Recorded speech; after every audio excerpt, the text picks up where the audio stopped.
السلام علیکم ویورز، کیسے ہیں آپ؟ امید ہے خیر و عافیت سے ہوں گے، خوش باش ہوں گے۔ اللہ رب العزت آپ تمام ویورز کو اپنے حفظ و امان میں رکھے۔ ویورز، تربیت اولاد کا اصول نمبر 6 یہ ہے کہ مائیں بچوں پر باپ کا رعب رہنے دیں۔ خواہ ماں سے اتنا نہ ڈرے مگر باپ سے بچے کو ڈرنا چاہیے۔ ماں بچے کے باپ پر چیخ کر اس کو کسی مسئلے میں دبا کر باپ کی اہمیت بچے کی نگاہ میں کم نہ کرے، جو کہ آج کل دیکھا جا رہا ہے کہ کچھ مائیں اپنے شوہر کو، ویسے بھی عورتوں کے ذہن میں رہتا ہے کہ شوہر کو اپنے قابو میں رکھنا چاہیے، جبکہ ایسا نہیں ہے۔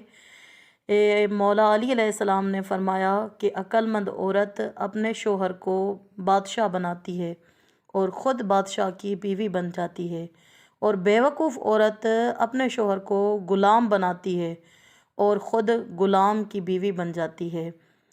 باپ گھر میں ایک رحم دل بادشاہ کی طرح رہے، جس کے سائے میں سب سکون و امان سے رہیں، مگر اس کے سامنے کسی کو دم مارنے کی مجال نہ ہو۔ باپ اگر بچے کو ڈانٹ رہا ہے تو بعض بیوقوف مائیں بچے کی بیجا حمایت کرنے لگتی ہیں، بلکہ الٹا باپ سے لڑنے لگتی ہیں۔ اس طرز عمل سے بچہ اور بگڑ جاتا ہے اور باپ کا رعب اس کے دل سے ختم ہو جاتا ہے۔ وہ مائیں جو اپنے شوہر کے ساتھ اس طرح کے منفی رویے رکھتی ہیں اور وہ شوہر کو دبا کر رکھنا چاہتی ہیں، ان کے بچے باغی نافرمان بن جاتے ہیں، اور جیسے جیسے بڑے ہوتے جاتے ہیں ماں کے ڈر اور خوف سے باہر نکل جاتے ہیں۔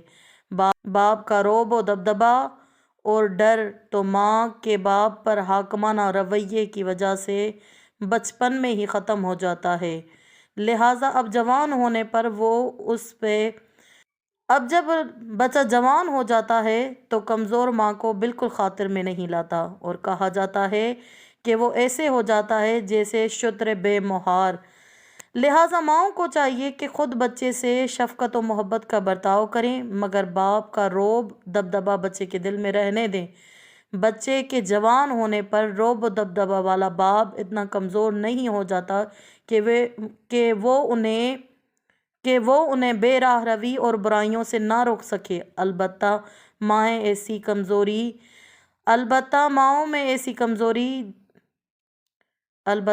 ایسی کمزوری جلدی حاصل کر لیتی ہے، اور اس طرح ناسمجھ ماؤں کی چند دنوں کی حکمرانی ختم ہو جاتی ہے اور تند مزاج اور باغی اولاد اس کے مقابلے پر کھڑی ہو جاتی ہے۔ پانی سر سے گزر چکا ہوتا ہے، بچے کی شخصیت مکمل ہو چکی ہوتی ہے، اب ان کو راہ راست پر لانا انتہائی مشکل ہو جاتا ہے۔ لہٰذا بہترین عمل ماں باپ کی شفقت اور باپ کا رعب و دبدبا باہمی میلاپ لہٰذا بہترین عمل ماں کی شفقت اور باپ کے رعب و دبدبے کے باہمی میلاپ کے سائے میں پروان چڑھنے والے بچے ہی فرما بردار ہوتے ہیں اور باغی اور بدتمیز ہونے سے بچ جاتے ہیں۔ اور اس معاملے میں ہمیں اپنے ائمہ اطہار علیہ السلام سے جو دعائیں ملی ہیں ان سے بھی استفادہ کرنا چاہیے، بخصوص سیف سجادیہ کی دعا نمبر 25 جو اولاد کے سلسلے میں امام سید سجاد نے بتائی ہے۔ اس دعا کو ہمیں پڑھتے رہنا چاہیے تاکہ خداوند عالم ہمیں توفیق عنایت کرے کہ ہم اپنے بچوں کی بہترین تربیت کر سکیں۔ خدا آپ تمام عزیزان کا حامی و ناصر ہو۔ سلامت رہیں، دعاؤں میں یاد رکھیے۔